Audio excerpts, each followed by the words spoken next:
talaga dito eh, kanina eh. Ha? Ikaw ang isa sa mga nagdusa talaga dito, di ba? Oo, nagdusa. Pero siguro, yung sa character kasi ni Lynette, Lynette, sa tayo Lynette, siguro sa ngayon hindi ko siya masasabing pagdurusa or sacrifice. Kasi kung gagawin mo naman yan para sa anak mo, ayoko siyang tawaging sacrifice. Gusto ko na ginawa ko yun, whether na nahirapan ako o hindi, okay ako dun kasi para sa anak ko yun eh. So ayoko siyang gawing sacrifice kasi parang negative yung, parang sa akin parang negative lang yung term niya. So parang si Carmina at si Lynette gagawin ng lahat para sa anak niya. And siguro yung natutunan ko sa character ni Lynette na pagdating sa education, kasi no read, no write siya eh. So, parang dahil sa support na nila sa isa't isa, yung mag-ina, parang sabay silang nangarap. So habang nag-aaral yung anak niya, nag-aaral din yung nanay niya. So parang pagdating sa education, dapat hindi natin ikahiya na kung ano man yung edad natin, kung ikaw ay nasa grade school, high school, kung it's about education, okay lang yun. Dapat kung para sa sarili mo, kung para mapabuti mo yung sarili mo, dapat hindi mo ikakahiya yun. So parang ang galing niyang motivation din para sa akin na to try, learn new things, yung mga ganon. Kasi nga, ano yan eh, parang nakakadagdag yan sa sarili mo, sa confidence mo, yung ganon. At kung paano, at kung ano yung sikreto or ingredient kung bakit tumagal yung show namin, honestly, hindi ko talaga alam. Ito talaga ay hindi namin ini-expect lahat. Basta kami, gumawa lang kami ng teleserye na talagang makakapag-inspire sa mga tao. At yung makaka-relate. Kasi siguro tayo mga Pinoy kasi masyado tayo mapagmahal sa pamilya, lalo na yung mother and child. Kaya siguro ang daming kumapit kagad sa storya namin kasi parang through thick and thin, parang magkasama, parang masaya na sila, basta as long as magkasama silang dalawa.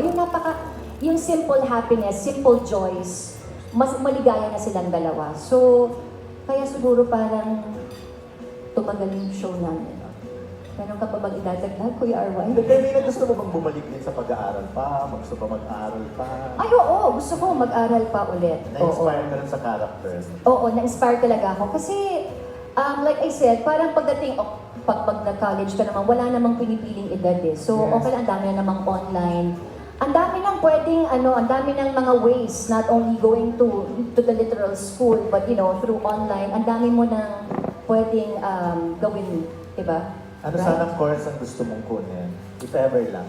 Gusto ko siguro business. Baka sa business. Baka ganun. Or psychology. Gusto ko psychology.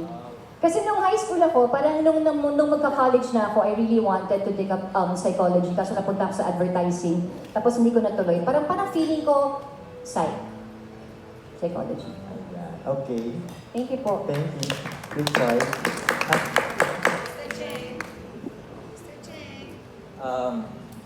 Siguro sa first question mo kung anong difference Unique. nito. Anong unique nito sa... Ingredient ng abot kamay na pangarap kung bakit siya minahal at tumagal ng ganito katagal. Yeah, siguro it's because lahat ng cast dito, they've opened themselves up to each other. Siguro like for myself, I can say for myself na this is the first show na talagang in-open up ko yung sarili ko sa lahat ng cast members. And baka nasobrahan pa nga. Kaya... Too much. Kaya siguro... Ano daw yung na sobrang i-open mo sa kanila? And then, I mean, we are so close to each other na alam namin lahat kung ano yung mga... alam na namin yung mga kalokohan ng bawat isa. Tsaka yung mga pinagdadaanan ng bawat isa. Jackie, umamin ka, Jackie. Marami akong natutunan kay Arway, promise. So, siguro sa lahat ng show na naginawa ko, ito yung in-invest ko yung sarili ko dito. Dahil sa mga co-stars ko na sobrang naging close sa akin. So, I guess that's what makes it unique because hindi peke yung pinapakita namin sa TV. It's really, we really care about each other.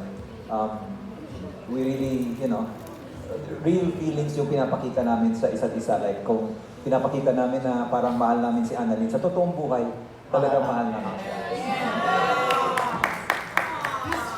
And for the second question na kung anong natutunan ko dito, I think it's never too late for you to make amends or to make things right.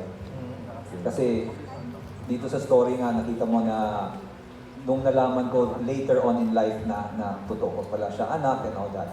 So parang kahit namang anong ginawa mong mali when you were younger, you can always make things right later on. It's never too late to do the right thing.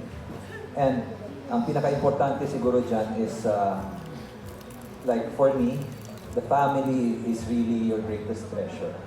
So, yun talaga ang mahalaga sa buhay. It's not what you have, it's who you have in your life. Okay. Follow up ko na lang, after dito ba, meron ka pang gagawin na teleserye sa GMA or pahinga ka muna dahil may plano ka bang tumakbo or what? Tatakbo po ako ng 2K.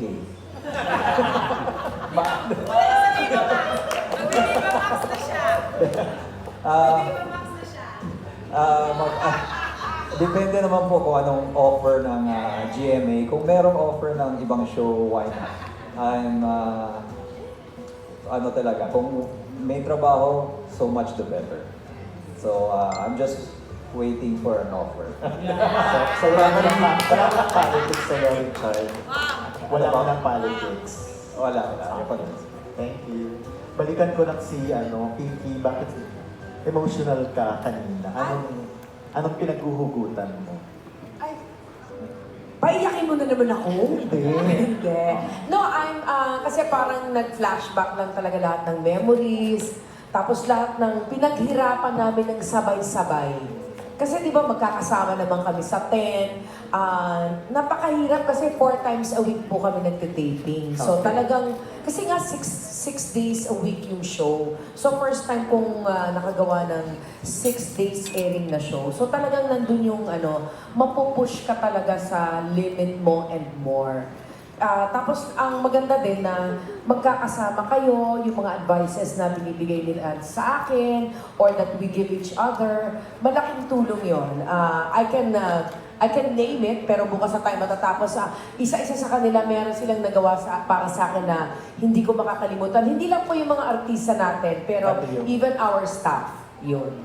And of course, it's an opportunity na talagang binigay sa akin ng GMA. Siyempre, I'm very, very thankful for that. Yun pa. Thank you. Thank you so much, Sir Don Don. At tawagin na po natin ang next na magtatanong, Mr. J. Cabulito.